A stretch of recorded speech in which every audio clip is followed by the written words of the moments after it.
Next आप लोगों को बताया गया है यहाँ पे कि energy for the muscle contraction, ठीक है। एनर्जी कहाँ से आ रही होती है? एटीपी से आ रही होती है।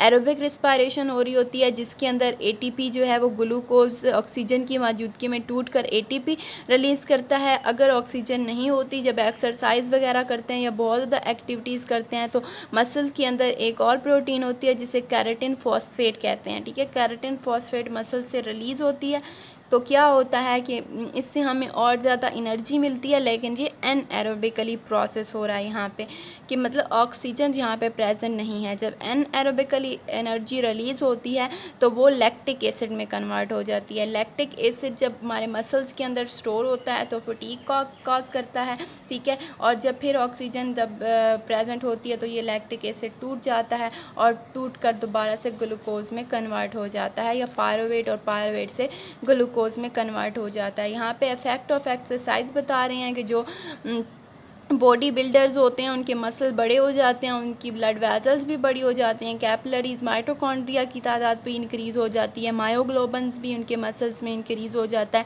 जिसकी वजह से उनको फटीग नहीं होती और उनकी ब्लड की सर्कुलेशन सही तरह से हो रही होती है। लेकिन जो मसल्स को मूव नहीं करते उनके अंदर वीकनेस हो जाती है, मसल शॉर्ट हो जाते हैं, और इस तरह की कंडीशन को एट्रोपी कहते हैं, ठीक है। उम्मीद करती हूँ कि समझ आ रही होगी, ठीक है। थोड़ा सा मुश्किल है पर इसे अच्छे तरीके से पढ़ना है। मसल फटीग का बताया गया है, ठीक है, कि हमें थकावट हो जाती है, जो कि आप लोगों को हर वक्त हुई होती है।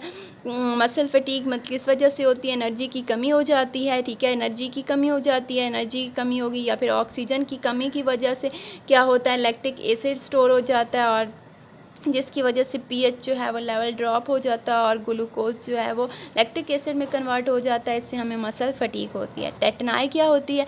कैल्शियम की कमी हो जाती है, ठीक है। कमी की वजह से क्या होता है कि हमारे न्यूरॉन्स को बहुत ज़्यादा गुस्सा आ जाता है। जब गुस्सा आता है तो वो क्या करते हैं कि कैल्शियम तो कम हो गया है, इस वजह से वो क्या करते हैं? कॉन्ट्रैक्शन शो करते हैं, एक्साइटेड हो जाते हैं और मसल ट्विचेस होने लग जाती है, और हमारी जो है वो आप कह सकते हैं खिंचाव सा हमें फील होता है। रिस्पायरेटरी सिस्टम जो है वो ऐसे लगता है जैसे सारा का सारा सांस ही बंद हो रहा है, और डेथ भी अकर हो सकती है, ठीक है। इस तरह टेटनस का बताया गया है। टेटनाई क्या है? कैल्शियम की कमी की वजह से होती है। लेकिन टेटनस जो है वो एक बैक्टीरियम जिसे क्लोस्ट्रेडियम टेटनाई कहते हैं, वो ये काज करता है। इसकी वजह से भी जो है वो सांस वगैरह बंद होने लग जाती है और डेथ भी हो सकती है। क्रैम्प्स का बताया गया है। क्रैम्प्स जो है वो रात के वक्त थाइस या हिप्स मसल्स के अंदर अक्सर जो है वो शुगर की कमी की वजह से, इलेक्ट्रोलाइट्स का जो है वो कम होने की वजह से, या डिहाइड्रेशन की वजह से क्रैम्प्स जो है वो पड़ने लग जाते हैं। बगैर हमारे चाहने के जो है वो हमारे मसल्स मूव करना शुरू कर देते हैं। तो इस तरह की जो क्रैम्प्स, मतलब जैसे कड़वाल भी आप कहते हैं तो उसको हम क्रैम्प्स कहते हैं, ठीक है। तो ये किस वजह से होते हैं? शुगर की कमी हो जाती है, इलेक्ट्रोलाइट्स कम हो जाते हैं, या फिर डिहाइड्रेशन हो जाती है।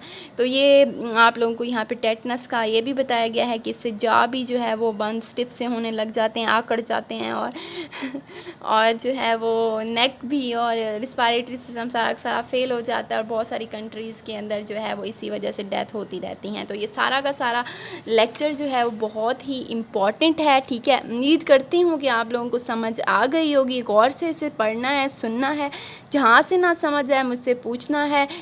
2-3 दिन हैं जिसमें सिर्फ आर्ट्स की ही क्लासेस होंगी। नेक्स्ट तो आप लोगों के पास काफ़ी टाइम है कि आप इसको अच्छे तरीके से कर सकते हैं। Okay, thank you.